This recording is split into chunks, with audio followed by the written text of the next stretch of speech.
Commonwealth ગેમ્સને લઈ અને મોટા સમાચાર પ્રાપ્ત થઈ રહ્યા છે। આગામી વર્ષ 2030માં યોજાવા જનાર કોમનવેલ્થ ગેમ, જેને લઈ આ મોટા સમાચાર। ભારત અમદાવાદમાં 2030 કોમનવેલ્થ ગેમ્સની યજમાની માટે દાવો રજૂ કરાશે। બુધવારે મોદી કેબિનેટ અને બિડિંગ પ્રસ્તાવને મંજૂરી આપી હતી। અગાઉ 14 ઓગસ્ટના રોજ ભારતીય ઓલિમ્પિક એસોસિએશને તેને મંજૂરી આપી હતી। હવે ભારતે 31 ઓગસ્ટ સુધીમાં અંતિમ બિડિંગ પ્રસ્તાવ રજૂ કરવાનો રહેશે। નવેમ્બરના અંતમાં નક્કી કરવામાં આવશે કે તેની યજમાની મળશે કે નહીં। કેનેડા રેસમાંથી બહાર છે। હવે પછી ભારતે 2030 કોમનવેલ્થ ગેમ્સની યજમાની મળવાની શક્યતા વધી ગઈ છે। ગયા મહિને કોમનવેલ્થ સ્પોર્ટ્સ ડિરેક્ટર ડેરેન હોલના નેતૃત્વમાં એક ટીમે અમદાવાદમાં વિવિધ સ્થળોની મુલાકાત પણ કરી હતી। તેમણે ગુજરાત સરકારના અધિકારીઓ સાથે પણ બેઠક કરી। કોમનવેલ્થ સ્પોર્ટ્સ કે સંસ્થા છે કે જે કોઈ દેશને યજમાની આપવાનો નિર્ણય લે છે। કોમનવેલ્થ ગેમ્સમાં 72 દેશના ખેલાડીઓ ભાગ લેશે।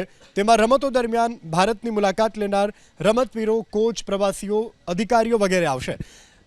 વધુ વિગત સાથે સંવાદદાતા હિરેન આપણી સાથે છે। જી હિરેન, થોડા દિવસો પહેલાં જ આ કોમનવેલ્થ ગેમના જે ડિરેક્ટર છે એ એમની ટીમ સાથે અહીંયા આવ્યા હતા અને તેમણે અમદાવાદ અને ગાંધીનગરના 5 થી 6 જેટલા સ્થળોની મુલાકાત કરી હતી।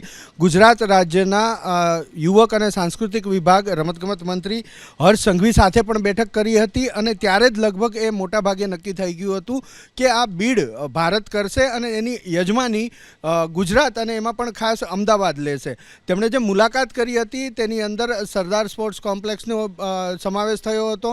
આ ઉપરાંત ગાંધીનગરના જે અનેક સ્થળો છે તેમની પણ મુલાકાત તેમણે લીધી હતી। આજે જ્યારે કેન્દ્રીય કેબિનેટે આ બીડ કરવા માટેની મંજૂરી આપી છે, સાથે જ ગુજરાત સરકારને કેટલીક નાણાકીય મદદ કરવા માટેની પણ મંજૂરી આપી છે।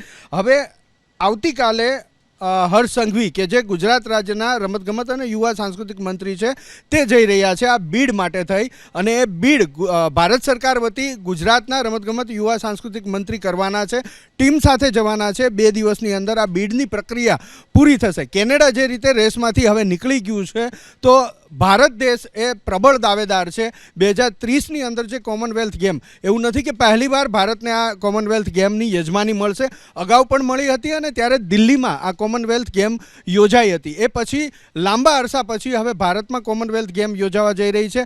સૌથી મહત્વપૂર્ણ બાબત એ છે કે આ કોમનવેલ્થ ગેમ યોજાશે એ ઓલિમ્પિક યોજવાનું જે ભારતનું સપનું છે કે આગામી સમયમાં ઓલિમ્પિક ભારતની અંદર યોજાય, એ માટેનું એક ટેસ્ટ ડ્રાઈવ પણ એને કહી શકાય અને એ માટેનું એક મહત્વનું પાસું પણ કહી શકાય। જો કોમનવેલ્થ ગેમ્સની યજમાની ગુજરાતને મળે છે, ભારતને મળે છે અને એમાં ખાસ ગુજરાતને મળે છે તો 50% એ શક્યતા પણ વધી જાય છે કે ઓલિમ્પિક પણ હવે યજમાની ભારત મળશે અને તેમાં પણ મોટા પ્રમાણમાં ગુજરાતની અંદર ગેમ રમાય એ પ્રકારેનું આયોજન કરવામાં આવ્યું છે। સૌથી મહત્વપૂર્ણ બાબત છે કે કેન્દ્ર સરકારે જે મંજૂરી આપી છે એ મંજૂરીને હવે કલાકોની અંદર જ ગુજરાતમાંથી એ ટીમ જવાની, જો કે કેન્દ્રીય અધિકારીઓ પણ એની અંદર સામેલ થવાના છે। હર્ષ સંઘવી જશે અને ત્યાં બીડની પ્રક્રિયા એ પૂરી કરશે। લગભગ 30 તારીખ સુધીમાં આ બીડની પ્રક્રિયા પૂર્ણ કરવાની છે। 28-29મીનો તેમનો એ પ્રવાસ છે જેમાં તે જવાના છે।